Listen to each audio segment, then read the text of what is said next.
నమస్తే నేను Kavitha welcome to iDream news morning discussion. Andhra Pradesh ఎన్నికల్లో పొత్తుపై సర్దుబాట్లు ఇవన్నీ చర్చలు ఇంకా ఎందుకు కొనసాగుతున్నాయి? సీట్ల షేరింగే కాదు పవర్ షేరింగ్ కూడా కావాలని జనసేన పట్టుబడుతోందా? ఎందుకని బీజేపీ ఇంకా జనసేన వైపు చూస్తోంది? జనసేన, టీడీపీ, బీజేపీ ఈ మూడు కలిసి ఎన్నికల బరిలో దిగబోతున్నాయా?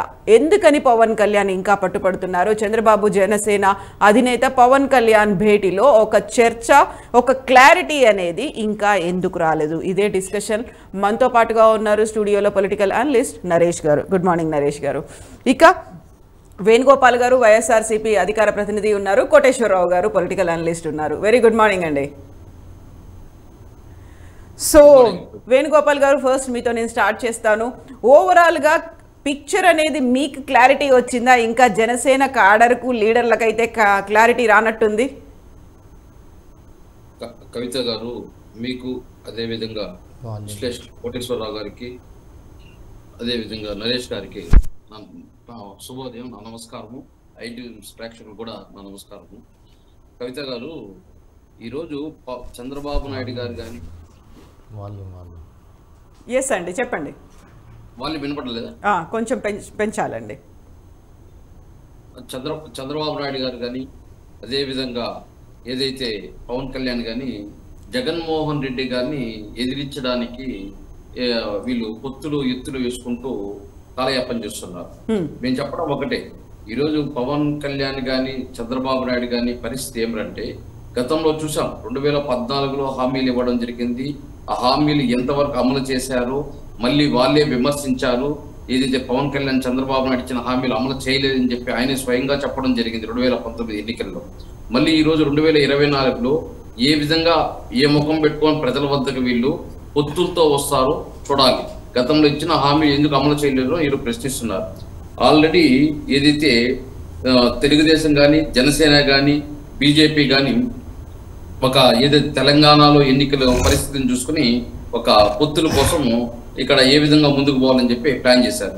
అక్కడ జనసేనకి కనీసం డిపాజిట్ రాకపోయే కొద్దికి బీజేపీ వాళ్ళు జనసేన పార్టీని దూరం పెట్టే ప్రయత్నం చేస్తున్నారు. కానీ జనసేన మాత్రం, చంద్రబాబు నాయుడు మాత్రం ఇక్కడ బీజేపీ కూడా మనతో కూడా వస్తే మనకు కొంచెం ప్లస్గా ఉంటుందని చెప్పేసి వీళ్ళు తాపత్రయం పడుతున్నారు. కానీ భారతీయ జనతా పార్టీ యొక్క సమాధానం కోసం వీళ్ళిద్దరూ వెయిట్ చేస్తున్నారు. లేదంటే ఎవరికే క్యాండిడేట్లు కూడా అనౌన్స్ చేసేస్తున్నారు. భారతీయ ఒకవేళ బీజేపీ కానీ రాకపోతే వీళ్ళ కమ్యూనిస్టులతోనూ అదేవిధంగా కాంగ్రెస్ పార్టీతోనూ కూడా పొత్తులు పోవడానికి రెడీగా ఉన్నారు. ఏదో ఒక విధంగా జగన్మోహన్ రెడ్డి గారు ఏదైతే పేదవాడి పక్కన నిలబడి జగన్మోహన్ రెడ్డి గారిని ఏ విధంగా ఎదిరించాలి, ఆయన మళ్ళీ అధికారంలో రాకుండా చెయ్యాలనే ఉద్దేశంతో ఈరోజు చంద్రబాబు నాయుడు గారిని పవన్ కళ్యాణ్ అయినా అడ్డుకునే ప్రయత్నం చేస్తున్నారు. ఈరోజు పెత్తందారులందరూ ఒక పక్క, పేదవాడి పక్కన జగన్మోహన్ రెడ్డి గారు ఒక పక్క ఉండి ఈరోజు పోరాటం చేస్తున్నారు. మేము అదే చెప్తున్నాం, ఈరోజు సంక్షేమం ఇచ్చినా పెత్తందారులు అడ్డుకుంటారు. పేదవాడికి ఏదైతే సంక్షేమం ఇస్తున్నావు, నువ్వు వెనిజులా చేస్తున్నావు, శ్రీలంక చేస్తున్నావు, జింబాంబే చేస్తున్నావు. ఇల్లు ఇచ్చి ఏదైనా వాళ్ళకి ఇల్లు ఏదైతే రాజధానిలో కానీ ఇంకెక్కడ కానీ గృహాలు కానీ ఇస్తే కోర్టులకు పోయి స్టేలు తెచ్చి దాన్ని ఆపే ప్రయత్నం చేస్తున్నాడు. అంటే ఈరోజు పేదవాడు ఓటు మాత్రం కావాలే కానీ పేదవాడికి సంక్షేమం ఇవ్వకూడదు, పేదవాడు అభివృద్ధి కాకూడదు. ఆ విధంగా ముందుకు పోతుంటే ఈరోజు ఏదైతే జగన్మోహన్ రెడ్డి గారు ఒంటరిగా ఉండి ఈరోజు పేదవాడి పక్కన నిలబడి 170 టార్గెట్ పెట్టుకొని ముందుకు పోవడం జరుగుతుంది. సో వేణుగోపాల్ గారు, మీరు ఇప్పుడు ఒక మాట అన్నారు, జనసేన టీడీపీయే కాదు వామపక్షాలు కాంగ్రెస్తో కూడా, అంటే ఓవరాల్గా అక్కడ తెలంగాణలో చేసినట్టుగా ఒక మహాకూటమి దిశగా ఏర్పాట్లు జరుగుతున్నాయా? చర్చలు కూడా కొనసాగుతున్నాయా? ఖచ్చితంగా బీజేపీ కోసం వెయిట్ చేస్తున్నారు వీళ్ళు. జనసేన కానీ, తెలుగుదేశం కానీ బీజేపీ యొక్క సమాధానం మొన్న ఏదైతే కిషన్ రెడ్డి గారు కూడా చెప్పడం జరిగింది.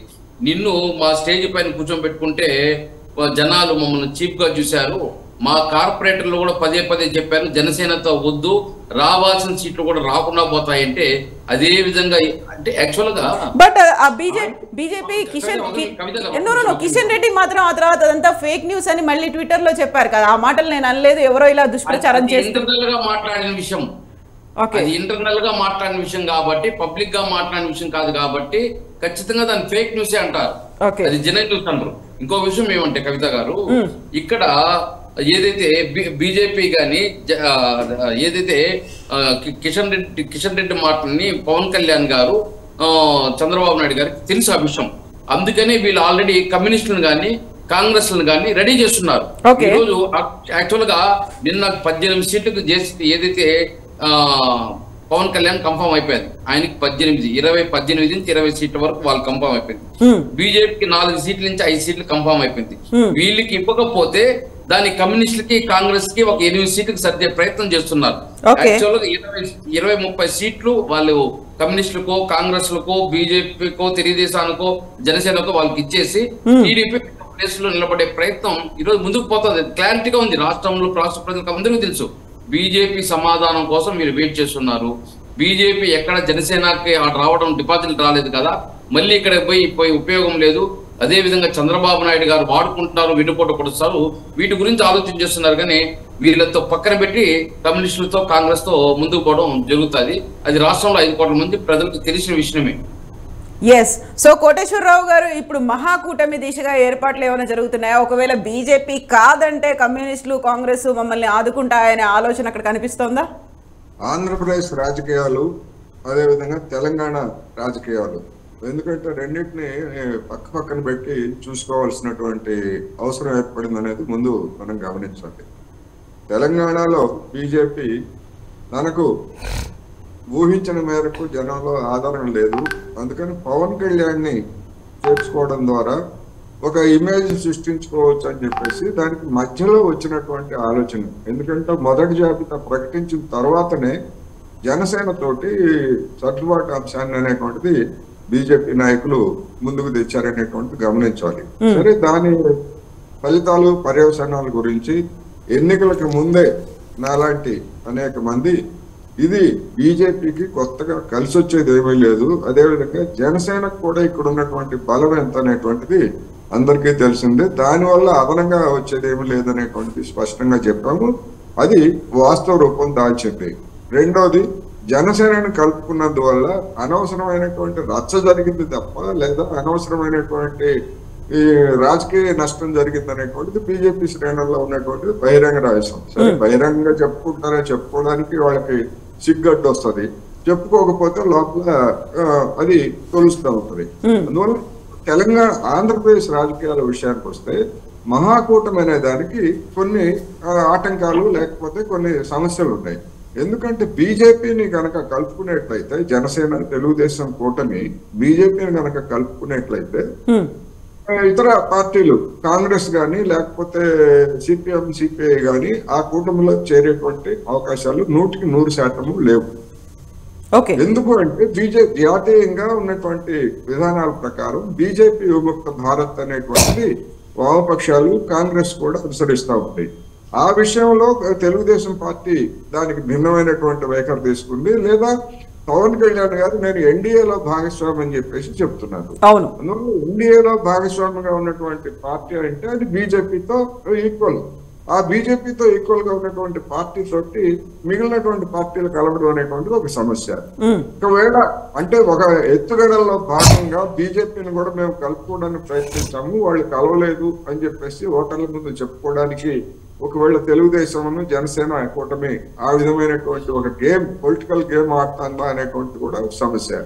రెండోది, బీజేపీకి వచ్చినటువంటి సమస్య ఏంటంటే రేపు 2024 ఎన్నికల్లో పార్లమెంట్ లో మెజారిటీకి తగ్గేట్లయితే ఆంధ్రప్రదేశ్ లో వచ్చేటువంటి సీట్లతోటి అంటే ఏ పార్టీ గెలిచినా వాళ్ళకి మద్దతు పొందే విధంగా అదొక 2 పడవల మీద కాళ్ళు పెట్టి అదొక గేమ్ ఆడుతా ఉంది.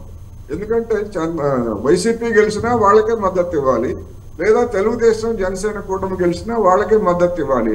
అందుకని అదొక గేమ్ ఆడుతా ఉంది. అందువల్ల ఇవన్నీ చూసినప్పుడు సమయం వచ్చినప్పుడు ఇటువంటి రాజకీయ తెర వెనుక నాటకాలు అనేటువంటివి ఎన్నికల్లో సాధ్యం కాదు. ఇవాళ కాకపోతే రేపైనా ఇంకొక 10 రోజులకైనా ఇవన్నీ కూడా బహిర్గతం కావాల్సి ఉంటుంది. అప్పుడు ఆంధ్రప్రదేశ్ లో రాజకీయాలు ఒక రూపు వస్తాయి. ఇప్పుడు రెండోది, జరిగినటువంటి తెలంగాణ ఎన్నికలు కానివ్వండి లేదా మిగిలినటువంటి రాజస్థాన్ మధ్యప్రదేశ్ ఈ ఎన్నికలన్నింటిని కూడా చూసినప్పుడు ప్రతి ఓటు కౌంట్ చేసుకోవాల్సినటువంటి పరిస్థితి ఏర్పడింది. ఎందుకంటే 2% ఓట్ల తేడాతోనే అధికారం మారిపోయిందని కూడా తెలిసింది. జనసేన కూటమి కానీ తెలుగుదేశం కూటమి కానీ లేదా వైఎస్ఆర్సీపీని వ్యతిరేకించేటువంటి ఎవరైనా కానీ మిగతా చిన్న పార్టీలా పెద్ద పార్టీలా అనేటువంటి దాంతో నిమిత్తం లేకుండా ప్రతి ఓటుని కౌంట్ చేసుకోవాల్సి వచ్చినప్పుడు బీజేపీని కలుపుకుంటే అది జనసేన తెలుగుదేశం కూటమికి లాభమా నష్టమా అనేటువంటి దాన్ని కూడా ఆలోచించుకోవాలి. అందుకని ఇవన్నీ కూడా తేల్చుకోవడానికి ఇంకా కొద్ది రోజులు సమయం పడుతుంది. ఇక పవన్ కళ్యాణ్ గారు లేదా చంద్రబాబు నాయుడు గారు కలిసినటువంటి దాని మీద లేదా తర్వాత జరిగినటువంటి పరిణామాల మీద రకరకాల ఊహాగానాలన్నీ కూడా వస్తున్నాయి. ఈ ఊహాగానాల్లో ఒకటి మాత్రం స్పష్టం. తెలంగాణ ఎన్నికల్లో జనసేన బీజేపీతో కలిసి ఆంధ్రప్రదేశ్ లో తన బార్గెనింగ్ కెపాసిటీని పోగొట్టుకుంది. ఎందుకు అంటే ఇక్కడ తెలంగాణ జనసేన కలిసినా గానీ ఆ పార్టీకి వచ్చినటువంటి ఓట్లు చూసినప్పుడు చాలా తక్కువ వచ్చాయి, అది అవమానకరంగా వచ్చాయి అనేటువంటిది అందరికీ తెలిసింది. అందువల్ల జనసేన బలం ఏమిటో ఆయన యొక్క ప్రతిష్ట ఏమిటో ఇక్కడ చూసిన తర్వాత ఆంధ్రప్రదేశ్ లో కూడా తెలుగుదేశానికి సహజంగానే పైకి చెప్పకపోయినప్పటికీ బేరవాడేటువంటి శక్తి తెలుగుదేశానికి పెరుగుతుంది తప్ప జనసేనకి పెరగదు. అందువల్ల ఏ పార్టీ ఎన్ని సీట్లకి ఎట్లా చేస్తుంది ఏమిటనేటువంటిది రకరకాల ఊహాగానాలను మనం వెళ్ళక్కర్లేదు, కానీ రెండు పార్టీలు కలిసి పోటీ చేయబోతున్నాయి అనేటువంటిది స్పష్టం. అందువల్ల బీజేపీతో సంబంధాలు అనేటువంటివి ఒక ప్రధానమైనటువంటి ఆటంకంగా మారొచ్చు. ఆ బీజేపీతో కనుక సంబంధాలు లేకపోయేట్లయితే తెలుగుదేశం జనసేన కూటమికి మరి సిపిఐ వైఖరి ఎట్లా ఉంది ఏమిటనేటువంటిది మనం చెప్పలేం. కానీ సిపిఎం వరకు అయితే తెలుగుదేశం జనసేన సొంతంగా పోటీ చేసి బీజేపీ తోటి ఎలాంటి రాజకీయ బంధాలు లేకపోయేట్లయితే ఒకవేళ తెలుగుదేశం జనసేన కూటమి కనుక సిపిఎం కూడా కలుపుకోవడానికి విల్లింగ్ గా ఉండేట్లయితే సిపిఎం కూడా కలిసేటువంటి అవకాశాలు ఉన్నాయి. అందువల్ల ఇవన్నీ కూడా ఒక ఇప్పటికిప్పుడు మనం ఏమి చెప్పలేనటువంటి పరిస్థితి, ఒక సంక్లిష్టమైనటువంటి పరిస్థితి ఉంది. అందుకని జనసేన బార్గెనింగ్ చేస్తున్నాడు, ముఖ్యమంత్రి పదవి కోసం బార్గెనింగ్ చేస్తున్నాడు తెలుగుదేశం అనేటువంటి దాన్ని అది మనం అట్లా చెప్పలేదు. ఎందుకంటే అటువంటి సత్తా గాని ఆ విధమైనటువంటి బలం గాని జనసేనకి ఇవాళ ఆంధ్రప్రదేశ్ రాజకీయాల్లో లేదు అన్నది స్పష్టం.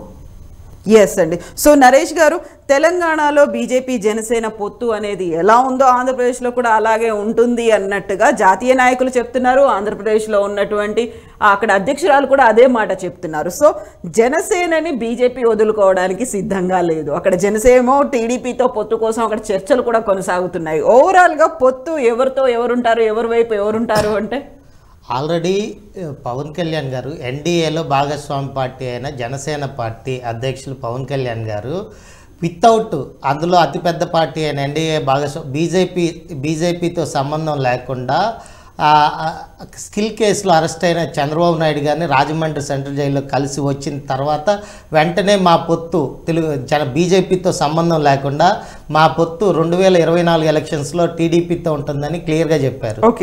దాంతోనే చంద్రబాబు నాయుడు గారు పవన్ కళ్యాణ్ గారు బెయిల్ మీద విడుదలైన తర్వాత చాలాసార్లు కలుసుకున్నారు. నిన్న కూడా కలిశారు పొత్తుల మీద. ఉమ్మడి కార్యాచరణ అనౌన్స్ చేస్తామన్నారు.